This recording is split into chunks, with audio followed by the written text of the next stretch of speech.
ಪದಾಧಿಕಾರಿಗಳೇ ಮತ್ತೆ ನಮ್ಮ ಸುವರ್ಣ ಕರ್ನಾಟಕ ಸಂಭ್ರಮದ ತೇರನ್ನ ಬಹಳ ಸಂಭ್ರಮದಿಂದ ಎಳೆದಿರ್ತಕ್ಕಂಥ ಇಲ್ಲಿ ನೆರೆದಿರ್ತಕ್ಕಂಥ ಎಲ್ಲ ಕನ್ನಡಾಭಿಮಾನಿಗಳೇ ಹಾಗೂ ಎಲ್ಲ ಸರ್ಕಾರಿ ನೌಕರ ಬಂಧುಗಳೇ, ಇವತ್ತು ನಮ್ಮ ಮೈಸೂರು ರಾಜ್ಯಕ್ಕೆ ಕರ್ನಾಟಕ ಅಂತಕ್ಕಂಥ ಹೆಸರನ್ನ ನಾಮಕರಣ ಮಾಡಿ 50 ವರ್ಷ ತುಂಬಿರ್ತಕ್ಕಂಥ ಹಿನ್ನೆಲೆಯಲ್ಲಿ ನಾವು ಕರ್ನಾಟಕ ರಾಜ್ಯದಾದ್ಯಂತ ಈ ಸಂಭ್ರಮವನ್ನ ಆಚರಿಸಬೇಕು ಅನ್ನೋ ನಿಟ್ಟಿನಲ್ಲಿ ಪ್ರತಿಯೊಬ್ಬ ಕನ್ನಡಿಗರು ಈ ಕನ್ನಡ ನಾಡನ್ನ ರೂಪಿಸೋದಕ್ಕೆ ಇಟ್ಟಂತಹ ಹೋರಾಟದ ಹೆಜ್ಜೆಗಳನ್ನ ನಮ್ಮ ಮುಂದಿನ ಪೀಳಿಗೆಗೆ ಇಂದಿನ ಯುವಕರಿಗೆ ತಿಳಿಸ್ಕೊಳ್ಬೇಕು ಅನ್ನೋ ಉದ್ದೇಶದಿಂದ ನಮ್ಮ ಘನ ಸರ್ಕಾರ ಮಾಡಿರ್ತಕ್ಕಂಥ ಈ ಕಾರ್ಯಕ್ರಮ ನಿಜಕ್ಕೂ ಶ್ಲಾಘನೀಯವಾಗಿರ್ತಕ್ಕಂಥದ್ದು.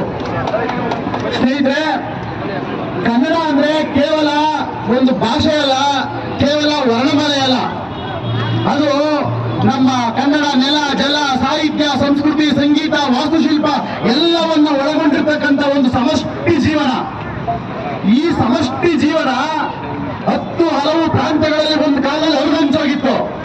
ಈಗ ಹರಿದು ಹಂಚೋಗಿದ್ದಂತಹ ಕನ್ನಡಿಗರ ಸಮಷ್ಟಿ ಬದುಕನ್ನ, ಈ ಕನ್ನಡದ ನೆಲವನ್ನ ಒಗ್ಗೂಡಿಸ್ಬೇಕು ಅಂತ ಒಗ್ಗೂಡಿಸಿದಂತ ಎಲ್ಲರೂ ಒಗ್ಗೂಡಿ ಒಂದು ರಾಜ್ಯವನ್ನ ಕಟ್ಕೊಂಡಂತ ದಿನ 1956 ನವೆಂಬರ್ 1. ಆದ್ರೂ ಸಹ ನಮ್ಮ ಕನ್ನಡ ನಾಡಿಗೆ, ಅಖಂಡ ಕರ್ನಾಟಕಕ್ಕೆ ಕರ್ನಾಟಕ ಎನ್ನುವ ಹೆಸರು ಬೇಕು ಅಂತಕ್ಕಂಥ ನಮ್ಮ ಎಲ್ಲ ಕನ್ನಡಿಗರ ಹೆಬ್ಬಯಕೆ ಈಡೇರಿದಂತ ದಿನ 1973 ನವೆಂಬರ್ 1.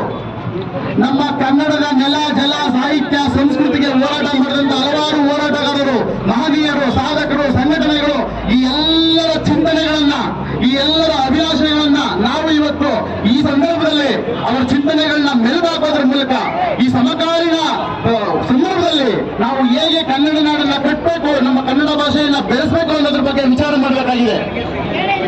ನಮ್ಮ ಕನ್ನಡ ಭಾಷೆಗೆ ಸುಮಾರು 2500 ವರ್ಷಗಳ ಸುದೀರ್ಘವಾದ ಇತಿಹಾಸ ಇದೆ. ಅದು ನಮ್ಮೆಲ್ಲ ಕನ್ನಡಿಗರ ಎದೆತಟ್ಟಿ ಹೇಳ್ಕೋಬೇಕಾದ ಅಭಿಮಾನದ ವಿಚಾರ.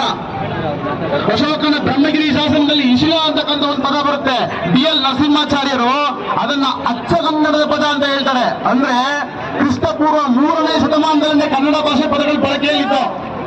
2ನೇ ಶತಮಾನದ ಗಾಥಾಸಪ್ತಶತಿ, ಪ್ರಾಣಿಗೆ ಅಷ್ಟಾಧ್ಯಾಯ, ನಮ್ಮ ಕ್ರಿಸ್ತಕ 450ರಲ್ಲಿ ಸಿಕ್ಕಂತ ಅಲ್ಬಿಡಿ ಶಾಸನ, ಈ ಎಲ್ಲ ಕೃತಿಗಳಲ್ಲಿ ಕನ್ನಡದ ಪದಗಳನ್ನ ನಾವು ನೋಡ್ಬೋದು. ಕನ್ನಡ ಒಂದು ಸಾಹಿತ್ಯದ ಭಾಷೆಯಾಗಿ ಬೆಳೆದಿತ್ತು. 7ನೇ ಶತಮಾನಕ್ಕಾಗಲೇ ಕನ್ನಡದ ಸಾಹಿತ್ಯ ಆಗಿ ಬೆಳೆದಿತ್ತು ಅನ್ನೋದಕ್ಕೆ ಬಾದಾಮಿ ಶಾಸನ ಸಾಕ್ಷಿ. ಬರೀ ಕನ್ನಡ ಸಾಹಿತ್ಯದ ರೂಪದಲ್ಲಿರಲಿಲ್ಲ, ಆ ಶಾಸನ ನಮ್ಮ ಕನ್ನಡಿಗರ ಸಾಂಸ್ಕೃತಿಕ ನೆಲೆಯ ಮೇಲೆ ಬೆಳಕನ್ನು ಚೆಲ್ಲುತ್ತೆ. ಅಲ್ಲಿ ಕಪ್ಪ ಅರವತ್ತ ಅಂತಕ್ಕಂಥ ಒಬ್ಬ ಕನ್ನಡ ವೀರನ ವರ್ಣನೆಯನ್ನ ಕವಿ ಬಾದಾಮಿ ಶಾಸನಕಾರ ಮಾಡ್ತಾನೆ. ಅಲ್ಲಿ ಸಾಧುಂಗೆ ಸಾಧು, ಮಾಧುರ್ಯಂಗೆ ಮಾಧುರ್ಯನ್, ಬಾದಿಪ್ಪ ಕಲೆಯ ಕಲಿಯೋ ಬರೀತನ್, ಮಾಧವನೀತನ್ ಕರನಲ್ಲ. ಕನ್ನಡಿಗರು ನಾವು ಎಂತವ್ರಂದ್ರೆ ಸಾಧುಗಳಿಗೆ ಸಾಧುಗಳು, ಬಾದಿಪ್ಪ ಕಲಿಗೆ ಕಲಿಯುವ ಮಾಧುರ್ಯತೆಯುಳ್ಳವರಿಗೆ, ಮಧುರವಾದ ನಡತೆಯುಳ್ಳವರಿಗೆ ಮಧುರವಾದ ನಡತೆಯುಳ್ಳವರು, ತೊಂದರೆ ಕೊಡುವವರಿಗೆ ಕಲಿಯುಗದ ಅತಿಶಯದವರು ಅಂತ ನಮ್ಮ ಕನ್ನಡಿಗರ ಬಗ್ಗೆ ಅಭಿಮಾನದಿಂದ ಹೇಳಿದಂತ ಶಾಸನ ಎಷ್ಟೇ ಶತಮಾನ ಸೇರಿರೋದು? ಕ್ರಿಸ್ತಶಕ 7ನೇ ಶತಮಾನದಲ್ಲೇನೆ. ಕ್ರಿಸ್ತಶಕ 850ರಲ್ಲಿ ಶ್ರೀ ವಿಜಯ ಕವಿರಾಜ ಮಾರ್ಗ ಬರೆಯುವಾಗ ಇವತ್ತು ನಾನು ಹೆಚ್ಚು ಅಂತ ನಡೀತಾ ಇರಲಿಲ್ಲ ಭಾಷೆಗಳು. ಆ ಭಾಷೆಗಳು ಎಷ್ಟು ತೊಟ್ಟಲಿತ್ತು ಆ ಕಾಲಕ್ಕೆ, ಎಷ್ಟೋ ಭಾಷೆಗಳು ಕಣ್ಣೇ ಬಿಟ್ಟಿರಲಿಲ್ಲ. ನಮ್ಮ ಕನ್ನಡ ಲಿಪಿಯನ್ನ ಆಚಾರ್ಯ ವಿನೋಬಾ ಭಾವೆಯವರು ಲಿಪಿಗಳ ರಾಣಿ, ವಿಶ್ವದ ಲಿಪಿಗಳ ರಾಣಿ ಅಂತ ಕರೀತಾರೆ. 8 ಜ್ಞಾನಪೀಠ ಪ್ರಶಸ್ತಿಗಳನ್ನ ಕಳಿಸ್ಕೊಟ್ಟಿರ್ತಕ್ಕಂಥ ಸಾಹಿತ್ಯ ಸಂಪತ್ತು ನಮ್ಮ ಕನ್ನಡ ಭಾಷೆಗಿದೆ. 10ನೇ ಶತಮಾನದಲ್ಲೇ ಪಂಪ ನಮ್ಮ ಕನ್ನಡ ನಾಡುನುಡಿಯನ್ನ ಕುರಿತು ಹೇಳ್ತಾನೆ. ತ್ಯಾಗದ ಭೋಗದಕ್ಕರದ ಗೇಯದ ಕೊಟ್ಟಿಯ ಅಲಂಪಿ ನಿಂಪುಗಳು ನಾಗರ ಮಾಡ ಮಾನಿಸರೇ ಮಾನಿಸರ್ ಅಂದು ಅವರಾಗಿ ಪುಟ್ಟರು ಏನಾಗಿ ಉಂಡೇನೋ ತೀರಪುದೆ ತೀರದೊಡನ್ನು ಮರಿದುಂಬಿಯಾಗಿ ಮೇನ್ ಕೋಗಿಲೆಯಾಗಿ ಪುಟ್ಟುವುದು ನಂದನದೊಳ್ ಈ ನಮ್ಮ ಕನ್ನಡ ದೇಶದೊಳಂದ. ಅಂದ್ರೆ ತ್ಯಾಗಕ್ಕೆ, ಭೋಗಕ್ಕೆ, ವಿದ್ಯೆಗೆ, ಗಾನಗೋಷ್ಠಿಗಳಿಗೆ ಆಗರವಾಗಿರ್ತಕ್ಕಂಥ ಈ ಕನ್ನಡ ನಾಡಿನಲ್ಲಿ ನಾನೊಬ್ಬ ಮನುಷ್ಯನಾಗಿ ಹುಟ್ಟಬೇಕು. ಅದು ಸಾಧ್ಯ ಆಗಲಿಲ್ಲ ಅಂದ್ರೆ ಮರಿದುಂಬಿಯಾಗಿ ಅಥವಾ ಕೋಗಿಲೆಯಾಗಾದ್ರೂ ಹುಟ್ಟಬೇಕು ಅನ್ನೋ ಅಭಿಲಾಷೆಯನ್ನ ಪಂಪ ವ್ಯಕ್ತಪಡಿಸ್ತಾನೆ.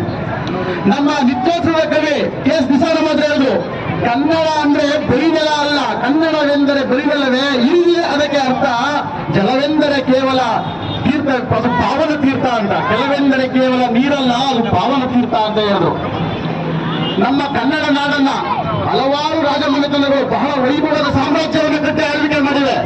ಇದನ್ನ ನಾವು ಕನ್ನಡಿಗರು ಅರ್ಥ ಮಾಡ್ಕೋಬೇಕು, ನಮ್ಮ ಇತಿಹಾಸನ ತಿಳ್ಕೋಬೇಕು. ನಾವು ತಮಿಳಿನ ಕಂಚಿ ಪಲ್ಲವರನ್ನ ಹೊಡೆದೋಡಿಸಿ ಸ್ವಾಭಿಮಾನದ ಕನ್ನಡ ಸಾಮ್ರಾಜ್ಯವನ್ನು ಕಟ್ಟೋರು ಬನವಾಸಿ ಕದಂಬರು. ಅವ್ರ ನಂತರ ಬಂದಂತಹ ಬಾದಾಮಿ ಚಾಲುಕ್ಯರು, ಅದರಲ್ಲೂ ಇಮ್ಮಡಿ ಪುಲಕೇಶಿ. ನಾನು ಉತ್ತರ ಪ್ರದೇಶ್ವರ ಅಂತ ನಡೀತಾ ಇದ್ದಂತಹ ಹರ್ಷವರ್ಧನನ್ನ ನರ್ಮದಾ ನದಿ ತೀರವನ್ನು ಹಿಮ್ಮೆಟ್ಟಿಸಿ ಸೋಲಿಸಿ ಓಡಿಸುವಷ್ಟು ಸಮರ್ಥರಾಗಿದ್ರು ನಮ್ಮ ಕನ್ನಡಿಗರ ಕಾಲಕ್ಕೆ. ಆ ಕಾಲಕ್ಕೆ ಅಖಂಡ ಕರ್ನಾಟಕದಲ್ಲಿ, ಅಖಂಡ ಭಾರತದಲ್ಲಿ ಇಮ್ಮಡಿ ಪುಲಕೇಶಿಯ ಸೈನ್ಯವನ್ನ ಕರ್ನಾಟಕ ಬಲ ಅಂತ ಕರೀತಾ ಇದ್ರಂತೆ. ಆತನ ಮೊಮ್ಮಗ 2ನೇ ವಿಕ್ರಮಾದಿತ್ಯನ ಕಾಲದಲ್ಲಿ ಆತ ಬಾದಾಮಿಯಲ್ಲಿ ಕುಳಿತುಕೊಂಡು ಆಫ್ಘಾನಿಸ್ತಾನದವರೆಗೆ ಆಳ್ವಿಕೆ ಮಾಡ್ತಾ ಇದ್ದ. ಕ್ರಿಸ್ತಶಕ 9ರಿಂದ 11ನೇ ಶತಮಾನದವರೆಗೆ 150 ವರ್ಷಗಳ ಕಾಲ ನಮ್ಮ ಭಾರತದ ಮೇಲೆ ಅರಬ್ಬರ ದಾಳಿ ಅಂತ ನಮ್ಮ ಕನ್ನಡ ರಾಜ್ಯಗಳು ಅದು ಗೊತ್ತಿರ್ಬೇಕು ನಮ್ಗೆ. ನಾವು ಇವತ್ತು ಯಾರು ನಮ್ಮ ಭಾರತದಲ್ಲಿ ಮಹಾನ್ ಚಕ್ರವರ್ತಿ ಅಂದ್ರೆ Ashoka the great, Akbar the great ಅಂತ ಹೇಳ್ತೀವಿ. ಇಮ್ಮಡಿ ಪುಲಕೇಶಿ ಹೇಳೋದಿಲ್ಲ ಹೆಸರನ್ನ, ನಾವು ಶ್ರೀಕೃಷ್ಣ ದೇವರಾಯರ ಹೆಸರನ್ನ ಹೇಳೋದಿಲ್ಲ. ಆ ಅಭಿಮಾನ ನಮ್ಮೆಲ್ಲರಿಗೂ ಬರಬೇಕು. ನಮ್ಮ 3ನೇ ಗೋವಿಂದ ತ್ರೈಲೋಕ್ಯ ಶಾಸನಗಳವನ್ನ ತ್ರೈಲೋಕ್ಯ ಸಮುದ್ರ ತಲೋಪಿತ ವಾಹನ ಅಂತ ಬಣ್ಣಿಸ್ತವೆ. ಅವನ ಕುದುರೆ 3 ಸಮುದ್ರಗಳ ನೀರನ್ನು ಕುಡಿದಿದ್ದಂತೆ ಅಷ್ಟು ವಿಶಾಲವಾದ ಸಾಮ್ರಾಜ್ಯವನ್ನು ನಿರ್ಮಾಣ ಮಾಡಿದ್ದ. ಅವನ ಮಗ ಅಮೋಘ ವರ್ಷ ನೃಪತುಂಗ.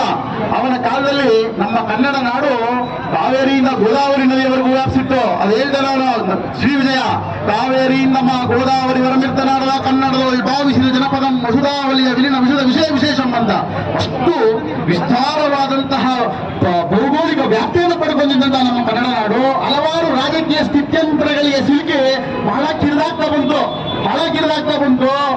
ಆಗ ಇದಕ್ಕೆ ಹಲವಾರು ರಾಜಕೀಯ ಸ್ಥಿತ್ಯಂತರಗಳು ನಮ್ಮ ಕನ್ನಡ ಪ್ರಾಂತ್ಯ ಆಳ್ವಿಕೆ ಮಾಡ್ತಾ ಇದ್ದಂತಹ ಹಲವಾರು ಭಾಗಗಳು ಪರಕೀಯ ಆಳ್ವಿಕೆಗೆ ಒಳಪಟ್ಟಿತ್ತು. ಯಾವಾಗ ತಾಳಿಕೋಟೆ ಕದಂಬದಲ್ಲಿ ವಿಜಯನಗರ ಸಾಮ್ರಾಜ್ಯ ಪತನ ಆಯಿತೋ ಅಲ್ಲಿಂದ ಆಚೆಗೆ ನಮ್ಮ ಕನ್ನಡಿಗರ ಸ್ಥಿತಿ ಬಹಳ ಬೀಳಾಯಿತು.